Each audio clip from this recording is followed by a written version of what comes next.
Hey guys, welcome to this set of videos, and this set of videos is going to follow along with the notes that come out of your book from Chapter 4, Section 6. And again, what we're going to be doing here in this section actually goes all the way back to Section 3 of Chapter 4, where in Section 3 I gave you a list. I sort of listed out 6 different methods that we were going to learn in this chapter to help us factor quadratics. In Section 3, we got the first 4 methods for factoring quadratics. We looked at GCF, we looked at difference of squares, we looked at perfect square trinomials, and then we looked at factoring general trinomials. And then we kind of took a little break in Section 4 to look at complex numbers. And then we came back in Section 5 and we got the 5th option, the 5th method for factoring quadratics, which was completing the square. And now here in Section 6, we're going to get the 6th method in that list for factoring quadratics, which is going to be using the quadratic formula to factor quadratic functions. So let's just go ahead and jump right into this. Let me give you a couple of objectives or learning targets. These are the things you should be able to do by the time we get to the end of this note set and the end of these videos. You should be able to solve equations using the quadratic formula. The quadratic formula we all know and love. In fact, many of you probably learned the quadratic formula song in middle school. The x is equal to plus or minus 2a. So anyway, negative b over 2a. And then you should also be able to use the discriminant, which we'll talk about what that is. Use the discriminant to determine the types of roots, the types of solutions that your quadratic equation or quadratic formula is going to give you. So let's just go ahead and jump right into this here. Let me slide up a little bit and show you guys the quadratic formula, right? So here we go. What we've got for you, again, quadratic formula, I know that you guys know it. If you have your quadratic in standard form, ax squared plus bx plus c, you're going to use the quadratic formula. Now, for completing the square, we said that in order for completing the square to work, your leading coefficient, a, had to be a 1. That is not the case for quadratic formula. A, b, and c can be anything, with the exception that a cannot be 0, right? Because if a was 0, 0 times x squared would be 0. Your x squared term drops out, and you don't even have a quadratic in that case, right? The x squared is what makes it quadratic. So you need, the x squared term's got to be there. But a doesn't have to be 1, right? It can be anything. And I also wrote down the quadratic formula in 2 different versions. Most of you, I think, are probably familiar with this one, but I'm just going to be honest with you. I actually don't really care for it written in that form. I am a much bigger fan of the quadratic formula written like this, and they mean the exact same thing. I have a negative b plus or minus the square root of b squared minus 4ac, all divided by 2a. All I'm doing is recognizing that 2a is my common denominator, and I'm just splitting the numerator up into 2 fractions, right? So I have a negative b divided by 2a, and then plus or minus, and then I take the square root of b squared minus 4ac and divide it by 2a. And the reason I like this form better, and in fact, through this entire section, all of these notes, all of these videos, I'm going to use this version of the quadratic formula for this reason. You're going to wind up with negative b over 2a, which is a number. And you're going to get b squared minus 4ac divided by 2a, and you'll take the square root of the numerator, and this is going to be a number. And so then all you have to do to get your 2 answers is just take this number plus whatever this number is, and you get 1 solution, and take that number minus whatever this number is, and you get your 2nd solution, right? It just makes it really easy to calculate what your 2 roots or solutions to the quadratic are. But that's not the only reason. I actually like this one a lot better because it helps you visualize what it is the quadratic formula is doing for you and how it finds the roots of the quadratic. let me show you. Now, let me make this quick note here. What I'm about to show you, I am not going to test you on. So at this point, if you're not really interested, you could certainly jump ahead to the next page of the notes and you won't miss anything. However, I would like for all of you to be much smarter than the average Algebra 2 student. So what I'm going to do is I'm going to show you where the quadratic formula comes from. I'm actually going to derive the quadratic formula and then explain to you why I like this version better and how it shows us why the quadratic formula works to find the roots of the quadratic equation. So here we go. Let me show you how this works. We are going to start off with my quadratic in standard form. So I'm going to have ax squared plus bx plus c is equal to 0. Now, in order to get the quadratic formula, what I'm going to do to this quadratic equation is I'm going to complete the square. Remember, in order to complete the square, I need this leading coefficient to be a 1. So to start this guy off, I need to divide everybody by the leading coefficient. So I'm going to divide by a, divide by a, divide by a, and divide by a. What that gets me, a divided by a, of course, is 1, and I get x squared plus b over a x plus c over a is all equal to 0. Now, I'm going to complete the square. And in order to complete the square, right, I'm going to need that value of c to go right here, which means I need to take the plus c over a, which is already there, and move it to the other side, right? We clear it out to leave space for my b squared over 4. So x squared plus b over a x, right, is equal to negative c over a. I just subtracted that c over a to the other side. And now what I've done is I've cleared some space to add my b squared over 4. But algebra says whatever you do to one side, you have to do to both sides. Okay, well, let's go ahead and figure out what my b squared over 4 is. So let's do that.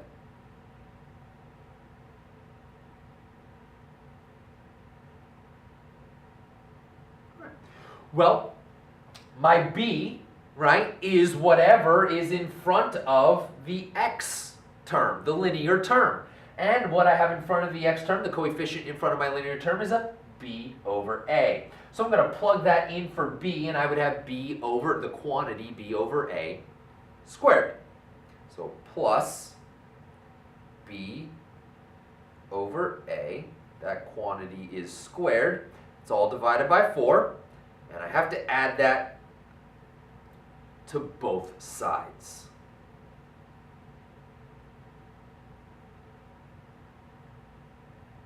Well, hopefully you remember from your properties of exponents that whenever I have a quantity that happens to be a fraction and it is squared, you just square the numerator and square the denominator. So I'm going to wind up with a b squared over a squared.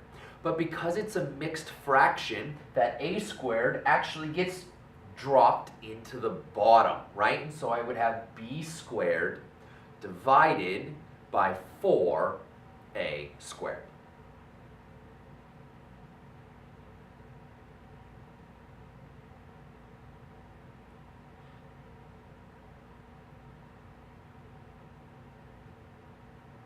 And it'll be the same on the other side.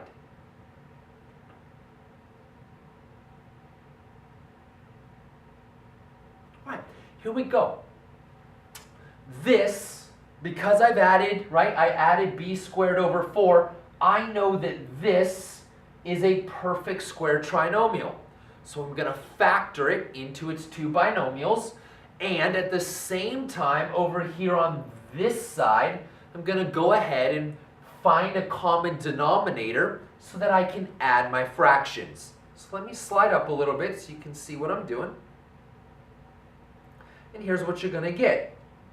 I wind up with, right, my two binomials. All right, I need an x and an x because that gets me x squared. Okay, now I need, because it's a plus sign, right, they both got to be positive, and because this guy, b squared divided by 4a squared, is a perfect square, I know that these two values, whatever I choose, have to be exactly the same. Well, how do I get a b squared? I get a b squared by doing b times b. So that's what will go on the top, b times b. And in the bottom, how do I get a 4a squared? Well, I get a 4a squared by doing 2 times 2, that gets me the 4, and a times a, which gets me the a squared. So my denominator has to be a 2a and a 2a. All right, I'll come back to that in just a second. Over here on the other side, like I said, I'm trying to get a common denominator so I can add those fractions. Well, in this denominator, I have a 4a squared, and in this denominator, I have an a. In order to have a common denominator, I'm going to need a 4 down here, and I'm going to need another a. Right? So I'm going to need a 4a. But I can't just put a 4a in the bottom. I also have to put a 4a in the top. So I'm going to have negative c over a multiplied by 4a divided by 4a. Right? Multiply top and bottom by 4a plus b squared over 4a squared. Okay, here we go. These binomials are the same, so I can write them as x plus b over 2a squared. And you actually, at this point, might be, or are probably beginning, hopefully you're recognizing little pieces here of the quadratic formula. Remember, the quadratic formula starts off as negative b over 2a, and then it's plus or minus the square root of all that stuff. I know it's not negative, I know it's a positive b over 2a, but you'll see in a second that it's actually going to be negative. And so right away, right there, we kind of recognize that first part of the quadratic formula. So it's actually starting to take shape, and I'm feeling pretty good about what we're doing. Let me go ahead and multiply these guys together. And so what I wind up with over there is actually a negative 4ac divided by 4a squared, right? Multiplying negative c times 4a gets me negative 4ac, and an a times 4a would be 4a squared, plus my b squared over 4a squared.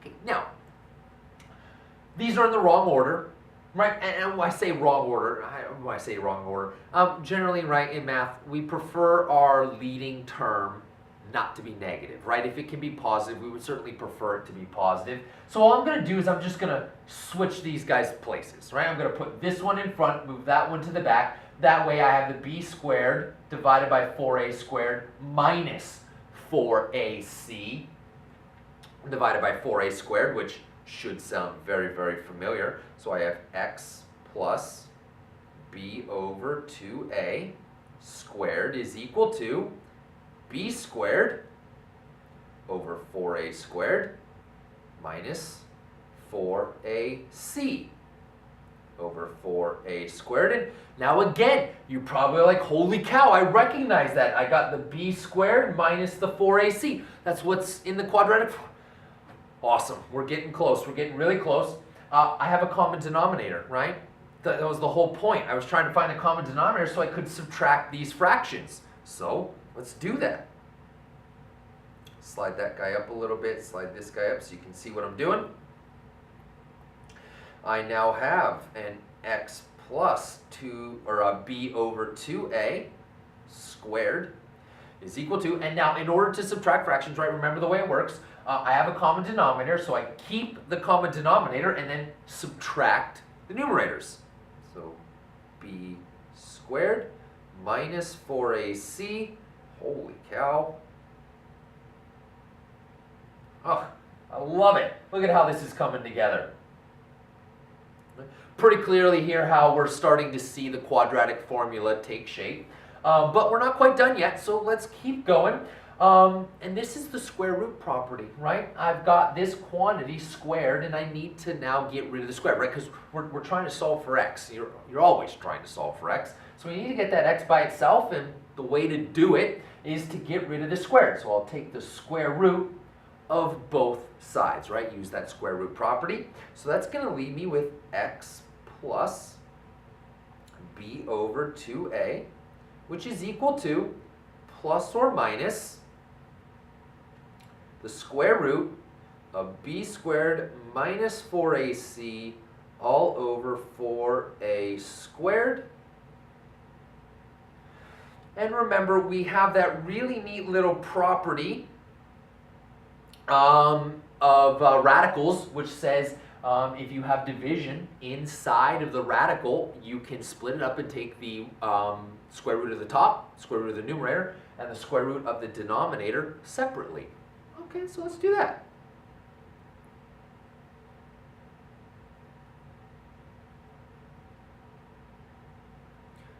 Plus or minus the square root of the top, b squared minus 4ac, all divided by the square root of 4a squared. Okay, well,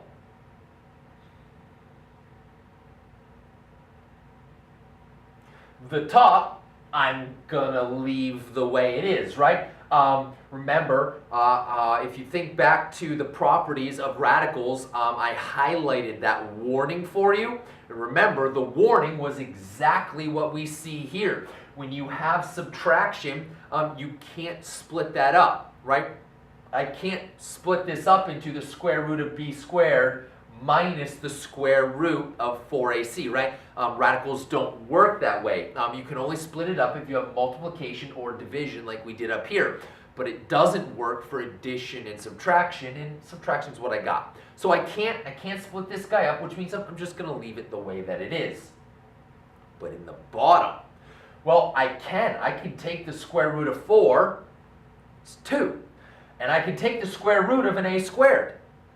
The square root and the square cancel each other out, and I'm left with an a.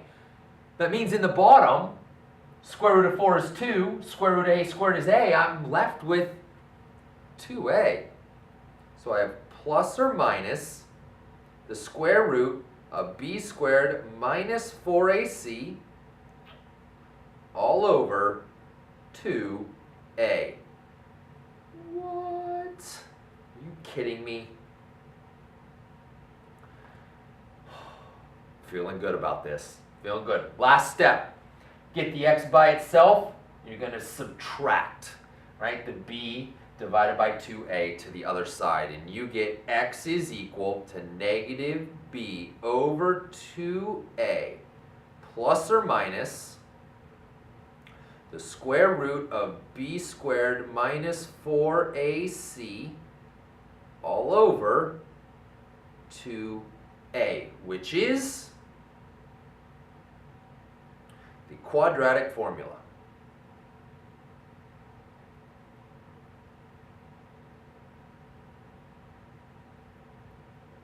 Now, Algebra 2 students, don't worry. I will never ask you to actually do all of this math. You don't have to. We've already derived the quadratic formula, and like I said, many of you learned that cute little song in middle school that helps you remember the quadratic formula, so there's no reason for you to have to derive it every time, but now you know where it comes from. We start with the standard form, ax squared plus bx plus c is equal to 0, and you just complete the square. And when you get done completing the square, you wind up with the quadratic formula. But now I told you that what I was going to do is tell you or give you the second reason why I like the quadratic formula written like this better than the other way I showed you on the previous page.